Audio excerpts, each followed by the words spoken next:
Selamat datang di Tubuh Bicara. Saya Dr. Rara dan hari ini kita bakal bicara jujur. Sebuah kejujuran yang mungkin bikin beberapa dari kalian ngerasa sedikit gerah. Banyak orang bilang kesehatan itu mahal. Tapi menurut saya, yang mahal itu ketidaktahuan. Kita hidup di zaman di mana orang lebih hafal spek handphone terbaru daripada spek tubuh mereka sendiri. Kalian tahu cara nge-charge baterai biar awet, tapi kalian nggak tahu cara nge-charge gairah dan vitalitas kalian sendiri. Hari ini saya bakal menjawab tumpukan pertanyaan yang masuk ke meja saya. Dari soal kenapa performa di ranjang mendadak loyo, sampai rahasia posisi biar sperma nggak cuma mampir, tapi beneran jadi. Siapkan mental kalian karena Dr. Rarai nggak bakal pakai bahasa halus yang disensor. Kita bicara data, kita bicara fakta, dan kita bicara tubuh. Kita mulai dengan kisah nyata. Sebut saja namanya Maya. Usia 29 tahun, dia tipe wanita alfa. Karirnya cemerlang, manajer di perusahaan multinasional. Dia datang ke saya dengan wajah frustrasi. Dok, saya sudah pakai aplikasi kalender masa subur paling mahal, saya sudah beli vitamin dari luar negeri, tapi kenapa garis 2 itu nggak pernah muncul? Pas saya periksa, fisiknya oke. Tapi pas kita deep talk, saya tahu masalahnya. Maya ini stres kronis. Secara ilmiah, saat kamu stres, otak bagian hipotalamus bakal terganggu. Padahal hipotalamus ini adalah komandan yang memerintahkan pelepasan hormon GnRH untuk mematangkan sel telur. Riset dari The American Society for Reproductive Medicine menunjukkan bahwa stres bisa menghambat ovulasi. Tubuh manusia punya sistem keamanan purba. Kalau kamu stres, tubuhmu mikir kamu lagi di tengah hutan dan dikejar harimau. Di kondisi bahaya, tubuh bakal antara kata mengunci rahim. Kenapa? Karena secara biologis, nggak aman bagi janin untuk tumbuh di lingkungan yang penuh hormon stres atau kortisol. Jadi Maya, masalahmu bukan di rahim, tapi di meja kantormu. Kamu nggak bisa hamil kalau tubuhmu berasa lagi dalam mode bertahan hidup. Relax is a biological requirement, not a luxury. Sekarang, mari kita bicara soal mekanika seks. Banyak yang nanya, gaya apa dok yang paling manjur? Sebenarnya sperma itu perenang yang hebat, tapi mereka punya musuh besar, asam vagina. Vagina itu gerbang yang kejam, tingkat keasamannya tinggi untuk membunuh bakteri, tapi sialnya itu juga bisa membunuh sperma. Makanya, kunci utamanya adalah deep penetration atau penetrasi dalam. Tujuannya, biar sperma dikeluarkan sedekat mungkin dengan pintu gerbang rahim atau serviks. Jadi mereka nggak kelamaan berenang di area asam. Modified missionary. Pria di atas tapi wanita mengganjal panggulnya dengan bantal.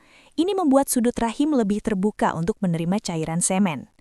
The rear entry atau doggy style. Secara anatomi, ini memberikan akses terdalam. Sperma akan langsung menggenang di area yang disebut fornix posterior. Setelah itu, jangan langsung lari ke kamar mandi. Saya tahu kalian ingin bersih, tapi beri waktu 15 menit. Berbaringlah. Penelitian di Belanda menunjukkan bahwa wanita yang berbaring diam setelah inseminasi atau berhubungan punya peluang hamil 50% lebih tinggi dibanding yang langsung berdiri. Biarkan gravitasi melakukan tugasnya. Sekarang untuk para pria. Saya sering ketemu pasien seperti Pak Andi, pria usia 40-an yang mengeluh onderdilnya nggak secepat dulu bangunnya. Dia minta resep obat kuat. Saya bilang, Pak, obat itu cuma nutupin gejala, bukan nyembuhin masalah. Dengar ya, ereksi itu adalah peristiwa hidrolik. Darah harus masuk ke pembuluh darah kecil di sana dan tertahan di situ. Kalau pembuluh darahmu kaku karena kolesterol atau rokok, ya nggak bakal keras. Ada riset di Journal of the American College of Cardiology yang bilang kalau gangguan ereksi itu seringkali adalah sinyal alarm bahwa 3 tahun lagi kamu mungkin kena serangan jantung. Kenapa? Karena pembuluh darah di situ jauh lebih kecil dan sensitif dibanding pembuluh darah jantung. Kalau yang kecil aja sudah mampet, yang gede tinggal nunggu waktu. Jadi, kalau kamu mau jadi macan di ranjang, berhenti makan sampah dan mulai olahraga kardio. Stamina itu dibangun di gym dan di piring makan, bukan di apotek. Sekarang saya mau bicara dari hati ke hati. Sering banget saya dengar orang bilang, ini mah biasa dok, nanti juga sembuh sendiri. Cek, dengerin ya, tubuh kita itu komunikator yang hebat. tapi kita sering jadi pendengar yang buruk. Kita bahas dari wanita dulu. Banyak yang mikir nyeri haid sampai harus guling-guling di lantai atau izin kerja itu normal. Itu tidak normal. Dalam dunia medis, nyeri hebat atau dysmenorrhea bisa jadi tanda endometriosis. Bayangkan, jaringan rahim tumbuh di tempat yang salah. Penelitian di Journal of Obstetrics and Gynecology menyebutkan bahwa keterlambatan diagnosis ini rata-rata 7-10 tahun karena wanita menganggapnya biasa.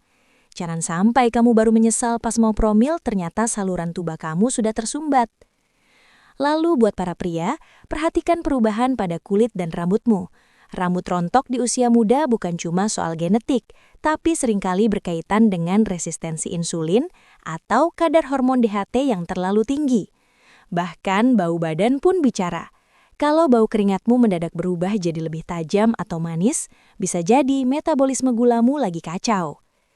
Tubuh kita itu nggak punya mulut buat bicara pakai kata-kata, makanya dia pakai rasa sakit, pakai jerawat, pakai gairah yang tiba-tiba hilang. Jangan cuma jeroan mobil aja yang diservis rutin, jeroan sendiri malah dicuekin. Ingat, your body is the only place you have to live in. Jangan biarkan rumahmu roboh pelan-pelan cuma karena kamu malas baca sinyalnya. Segmen terakhir ini khusus buat kalian pejuang garis 2. Saya punya kisah nyata dari pasien saya, Sari dan suaminya.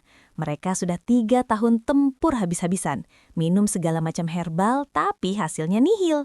Pas saya tanya gimana mereka berhubungan seks, jawabannya, ya cepet-cepet dok biar sperma nggak keluar lagi. Duh, sini saya kasih tahu rahasia kecilnya. Hubungan seks untuk punya anak itu nggak boleh kerasa kayak tugas negara yang menegangkan. Kenapa? Karena saat wanita tegang atau merasa tertekan, otot-otot di sekitar panggul dan rahim ikut mengencang. Ini bisa menghambat pergerakan sperma. Penelitian dari The Clinical Investigation membuktikan bahwa hormon oksitosin, si hormon kasih sayang yang keluar saat wanita merasa nyaman dan puas, sebenarnya membantu kontraksi rahim yang fungsinya menghisap sperma naik ke atas menuju sel telur. Jadi lupakan dulu soal target, enjoy the process. Dan ini teknik fisika sederhananya. The 15-minute rule. Setelah ejakulasi, jangan langsung lari ke kamar mandi untuk bersih-bersih. Saya tahu kalian suka kebersihan, tapi beri waktu buat pasukan sperma itu berenang. Berbaringlah dengan bantal kecil di bawah panggul. Penelitian di Denmark menunjukkan posisi ini secara signifikan meningkatkan angka keberhasilan inseminasi dan hubungan alami. Biarkan gravitasi bekerja sementara kalian berpelukan atau ngobrol santai. Kadang kehamilan itu datang justru di saat kalian berhenti berusaha terlalu keras dan mulai benar-benar merasakan satu sama lain. Nggak kerasa ya, beberapa menit lebih saya nemenin kalian bedah urusan jeroan dan ranjang. Saya harap informasi ini nggak cuma lewat di telinga kanan keluar telinga kiri, tapi beneran kalian praktekin. Nah, sebelum saya tutup, saya pengen kenal lebih jauh sama kalian yang nonton sampai detik ini. Saya pengen tahu seberapa jauh jangkauan suara saya hari ini. Coba tulis di kolom komentar kalian lagi nonton dari daerah mana. Apakah dari Jakarta, Surabaya, atau mungkin ada yang lagi nonton dari luar negeri? Tulis asal daerah kalian dan satu pertanyaan yang paling bikin kalian penasaran buat saya bahas di video selanjutnya. Bantu channel Tubuh Bicara ini biar makin besar dan bisa bantu lebih banyak orang. Caranya gampang banget dan gratis. Klik tombol subscribe, kasih like sebanyak-banyaknya kalau kalian suka gaya Dr. Rara, dan share video ini ke grup-grup kalian. Siapa tahu, satu share dari kalian bisa menyelamatkan kesehatan atau rumah tangga orang lain. Saya Dr. Rara, tetaplah cerdas, tetaplah sehat, dan pastikan kamu selalu paham apa yang tubuhmu bicarakan. Sampai jumpa di video berikutnya. Bye!